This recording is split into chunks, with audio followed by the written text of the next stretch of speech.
Saudara-saudari yang terkasih, kita jumpa lagi dalam Pelita Hati hari ini, Sabtu 29 April 2023. Hari biasa, pekan ketiga Paskah, bertepatan dengan peringatan wajib Santa Katarina dari Siena. Bersama saya Romo Thomas Suratno, SC dari Paroki Cilandak, Jakarta Selatan, mendengar dan merenungkan Sabda Tuhan, yakni firman Tuhan yang tersurat dalam Injil Yohanes, bab atau pasal 6, ayat 60 sampai dengan ayat 69.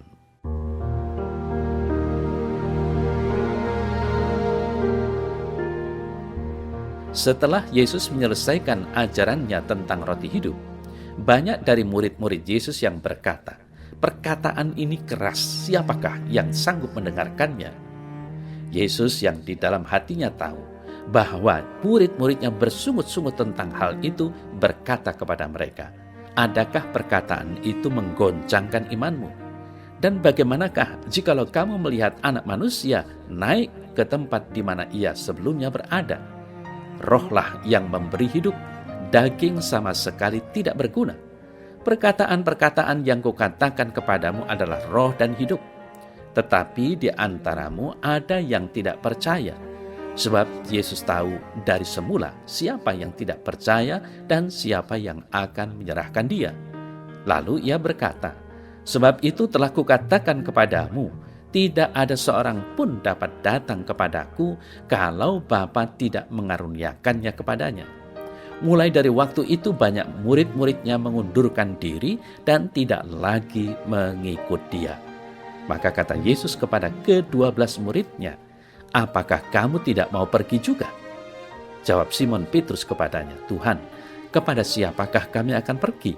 Perkataanmu adalah perkataan hidup yang kekal, dan kami telah percaya dan tahu bahwa Engkau adalah Yang Kudus dari Allah."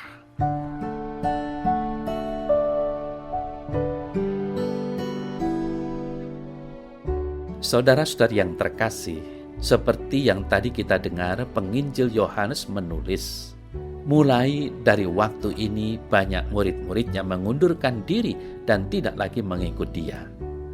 Mereka mundur dan tidak lagi mau mengikut Yesus. Sebelumnya, kemana Yesus pergi, mereka selalu mengikutinya, bahkan mencari Yesus sampai ketemu.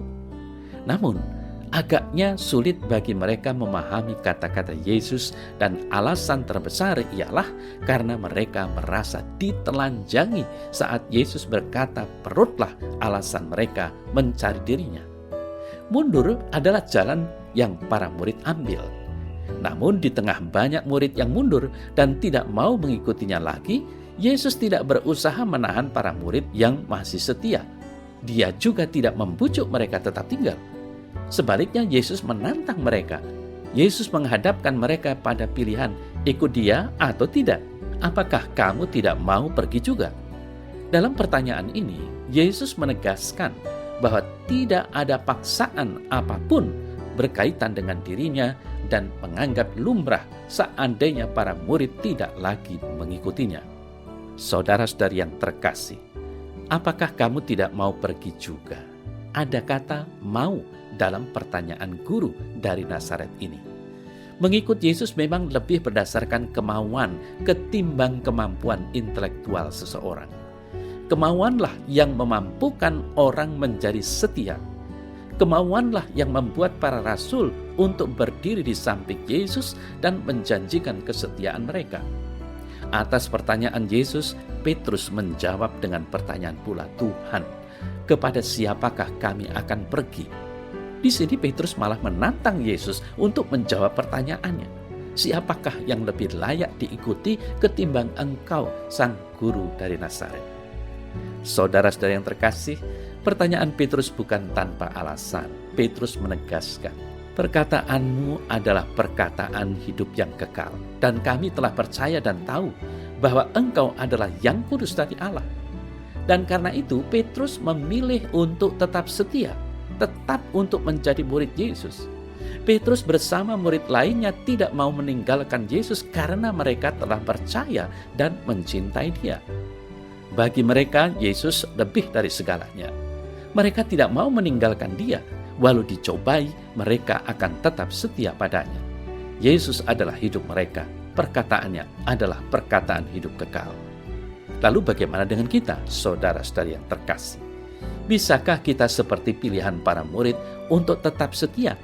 Mungkin saja sebelumnya kita mau hidup mempertahankan iman, tetapi bisa jadi sekarang berubah. Lebih baik meninggalkan iman daripada tidak punya pangkat dan jabatan atau tidak punya banyak uang. Sangat mungkin selama ini kita aktif dalam kegiatan menolong sesama, terutama orang-orang miskin. Namun tidak bisa disangkal bahwa sekarang ternyata lebih mudah menindas mereka daripada menolong sesama.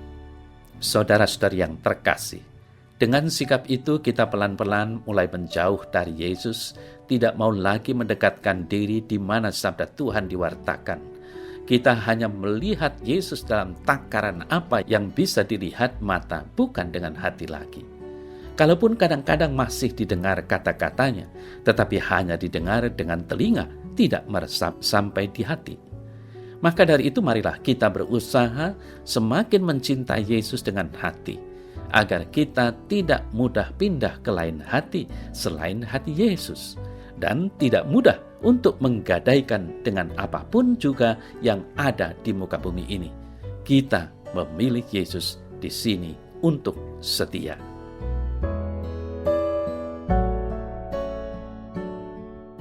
Dalam nama Bapa dan Putra dan Roh Kudus. Amin. Ya Tuhan Yesus, jadikanlah hatiku untuk tetap memilih dan mencintai Engkau. Kuatkanlah hatiku selalu untuk tidak tergoda pada hal-hal duniawi yang hanya bersifat sementara saja. Amin. Semoga Allah yang Maha Kuasa memberkati saudara dalam nama Bapa dan Putra dan Roh Kudus. Amin.